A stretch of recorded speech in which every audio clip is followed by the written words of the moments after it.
Alors, salut Axel, Salut Geoffrey.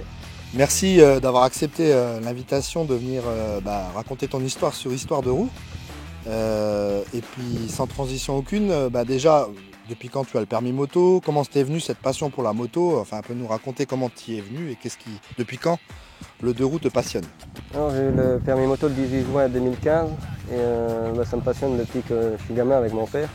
C'était sa moto et lui il est décédé en 2002 et ma mère l'a revendue un an après. J'ai réussi à la retrouver en 2014 chez un gars qui habitait le village à côté et qui avait déménagé à Nîmes et qui a accepté de me la revendre. Ah ouais, sacrée histoire, tu peux nous en dire un petit peu plus alors, comment ça s'est passé? En fait, il avait mis sur un site internet où il y avait Nîmes Expo, tu sais, comme il y a Metz Expo. Et il y avait l'adresse mail en dessous. Donc je me suis dit, je vais voir envoyer un message, mais à mon avis, il ne voudra pas me la revendre. Et il m'a répondu une semaine après en disant qu'il se souvenait de moi, qu'il se souvenait de mon père et tout ça, l'histoire. Et puis il a hésité un peu, il a accepté de me la revendre.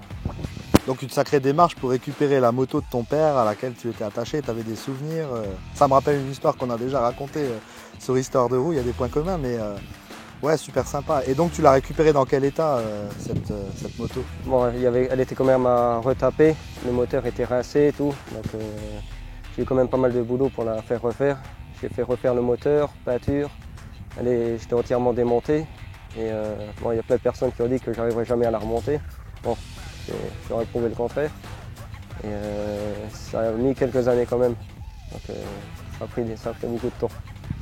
Alors pour ceux qui y connaissent rien, c'est quoi comme modèle exactement? Nous en dire un petit peu quelque chose sur quelle est un peu son histoire à cette moto, un peu comment elle est connue. Voilà. Parce que moi je connais la Kawa H2 des Jobart Team, mais avant l'interview tu m'as expliqué que c'est pas tout à fait le même modèle. Ah, ça c'est le premier modèle, c'est le modèle 72. Bon là elle est au café rinceur, donc elle n'est pas d'origine. Les puristes vont me tuer. Mais celle du Jobart Team c'est la H2B, troisième modèle, c'est la verte. Elle est au café rinceur parce que mon père avait fait un accident à Rethel en 83. Et à l'époque elle était d'origine. Et comme à l'époque il y avait les pièces qui coûtaient cher et c'était un peu dur à trouver aussi, donc il l'avait fait comme ça au café rinceur. Et il avait fait quelques modifs, les commandes reculées qu'il avait reçues en arrière, les pots de détente, cadre rouge, selle blanche et guidon bracelet comme c'était la mode dans les années 70-80. Et le seul truc que j'ai gardé c'est le phare rayé. Le phare rayé, j'ai trouvé que ça garde son petit côté de l'époque. J'ai retrouvé le porte-clés qu'il avait à l'époque, SKF. Ah bah, souvenir aussi. Donc un porte-clés qui a 40 ans. J'ai retrouvé, il a une quarantaine d'années, c'est pas le sien mais c'est le même qu'il avait. J'ai réussi à le retrouver sur le bon coin. Donc je l'ai acheté tout de suite. D'accord. Elle est un peu modifiée, mais bon, elle a été complètement restaurée. Et elle est dans un super état, on verra les images de toute façon. Et en dehors du fait que ce soit la moto de ton père, est-ce que tu avais déjà une attirance pour les motos un peu anciennes ou tu es plutôt un motard qui aimait avoir plusieurs motos différentes? C'est surtout mon père qui m'a donné la passion. Moi j'avais une autre moto, j'avais eu la SV, mais je l'avais revendue parce que bon, je m'en suis lassé. Mais c'est surtout passer du temps avec mon père dessus qui m'a donné la passion. Et quand j'étais gamin, on partait des fois toute une journée complète. Il me racontait que le soir je m'endormais sur la moto, il me tenait derrière et rentrait tranquillement à la maison. C'était une bonne époque. Donc tu es tombé dedans comme quand tu étais tout petit comme Obélix quoi. C'est ça, exactement, c'est ça. Ah ouais, super. Et est-ce que tu as rencontré alors des défis? Tu viens un peu d'en parler, mais tu peux peut-être en dire plus. Quelles ont été les difficultés que tu as rencontrées pour restaurer cette moto, pour qu'elle fonctionne, pour qu'elle tourne? Et puis combien de temps ça t'a pris surtout? Parce que ça, il y en a peut-être qui se posent la question, je veux restaurer une moto, mais ça va me prendre combien de temps? C'est quoi les difficultés? Le plus compliqué c'était de trouver quelqu'un pour m'en faire le moteur. J'ai fait faire par quelqu'un qui est vachement connu, Claude Rochefort, qui est décédé il y a 2 mois. Et j'ai dû la ramener à Auch, dans le sud de la France, pour qu'il me refasse le moteur. Et bon, comme il l'a rendu, il y avait juste à mettre dans le cadre, il était déjà pré-réglé par rapport au pot de détente, par rapport à tout ce que je lui avais dit. Et le plus embêtant c'était le moteur. Donc il faut trouver un spécialiste qui a réputation de connaître... c'est pointu quoi. Ça a beau être des anciennes mécaniques, il y a quand même des connaissances techniques hyper importantes à avoir. Ça reste à 2 temps, c'est chiant. Pour régler c'est embêtant. Et moi je me sentais pas capable de tout démonter moi-même et de refaire sans... Comme je tenais quand même à cette moto, je voulais pas encore casser quelque chose. Surtout que ça revient assez cher. Quel conseil tu donnerais à quelqu'un qui voudrait se lancer dans une aventure comme celle-là, de retours d'expérience, de choses que si c'était à refaire, je ferais autrement, ou des astuces, des tips par rapport à ça? Je ferais exactement pareil, je dirais juste de ne pas écouter ce que les autres disent et de faire comment que nous on pense. Donc garder la foi et se dire j'ai un objectif, je me le suis fixé. C'est ça, exactement. De manière plus globale, la moto, alors tu disais que tu as connu ça tout petit, mais tu t'engages dans des associations, tu fais, dans le monde de la moto, qu'est-ce que tu aimes le plus? Est-ce qu'il y a des événements auxquels tu participes ou des choses que tu as envie de partager sur le monde de la moto? Quand on était au salon du 2 roues, Metz, Saint-Avold, il y a plein de rassemblements dans le coin. Et puis bon, j'aime bien, j'ai un voisin et puis Maxime, on sort de temps en temps ensemble pour aller à des rassemblements.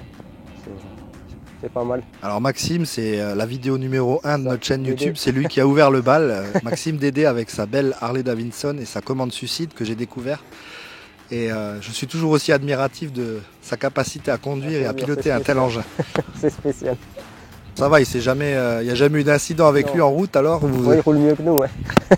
Je te pose la question, mais comment tu as découvert la chaîne YouTube Histoire de roue, j'imagine Par rapport à Maxime Dédé, c'est lui qui m'avait envoyé la vidéo et puis j'avais regardé et puis il m'avait dit que je pouvais te contacter si je voulais participer à ton aventure. Ah bah super, et en tout cas merci d'avoir accepté de le faire. Qu'est-ce que tu aimerais retrouver sur la chaîne YouTube Histoire de roue?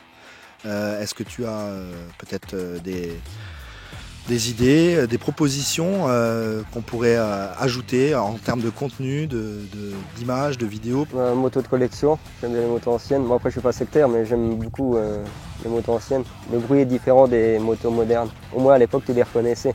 Maintenant c'est un peu pareil, on va part Ducati ou Harley, sinon c'est un peu tout pareil. C'est vrai que la moto moderne c'est différent. D'ailleurs, une question qui me vient à ce sujet, c'est quoi pour toi la différence majeure maintenant entre les motos anciennes comme celle que tu possèdes par rapport aux motos d'aujourd'hui? Qu'est-ce que tu reproches aux motos d'aujourd'hui et qu'est-ce que tu aimerais voir sur des motos qui viendraient à sortir? Beaucoup de motos d'aujourd'hui sont beaucoup trop assistées, c'est plus facile à conduire. Bon, ça reste un vibro. Hein. Bon, maintenant j'ai l'habitude, mais les premières fois que j'avais roulé avec, ça faisait bizarre. Comparé à la SV, c'était spécial.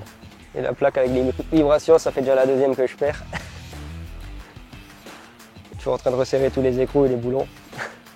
Donc il y a vraiment des points communs sur les motos anciennes ou peut-être les Harley aussi qui ont des commandes suicides comme on a vu dans l'épisode numéro 1. C'est ça et les vibrations. Donc ça demande des compétences de pilotage qui donnent un petit cachet supplémentaire à pratiquer la moto avec ce type de... Non, c'est juste une question d'habitude. C'est pas n'importe qui avec l'habitude peut rouler. Et une autre question qui me vient, alors en parlant de moto, quelle est la moto de rêve en dehors de cette Kawa H2 que tu possèdes déjà? Est-ce que tu as une moto comme ça mythique dont tu rêves un jour? Harley Davidson ou ancienne, ou bien une deuxième, une MT-09 beaucoup plus récente, 3 cylindres. Quand même un petit peu du moderne aussi des fois, mais avec des caractéristiques. Alors, vous verrez en image, on est dans un lieu où on avait envie de faire cette interview, c'est le Stromberg, c'est en face de Sierck-les-Bains, le château de Sierck des Ducs de Lorraine est juste en contrebas. Mais je crois que cet endroit-là, il a aussi un lien avec ton papa. Oui, il y a une quarantaine d'années, quand il était venu ici, il avait jeté le casque en bas, il avait eu du mal à le récupérer même. Ah bah comme quoi, on n'a pas fait exprès, mais on s'est dit ça hors caméra, le lieu était bien choisi. Ouais, le lieu a été bien choisi. Bah écoute Axel, merci beaucoup d'avoir accepté de témoigner. Et j'espère que cette moto-là aura encore une longue vie. Et puis n'hésite pas à partager avec tes collègues motards comme l'a fait Maxime. Tout le monde est bienvenu devant cette caméra. Et puis tu vois, ça se passe bien. On essaie de trouver des cadres sympas. Voilà. Pas de problème, merci à toi. Et puis j'espère que ma femme donnera la moto à mon fils plus tard. Et après, il en fera ce qu'il veut. Hein. Bon, après, je serai plus là pour le voir, donc je m'en fous un peu.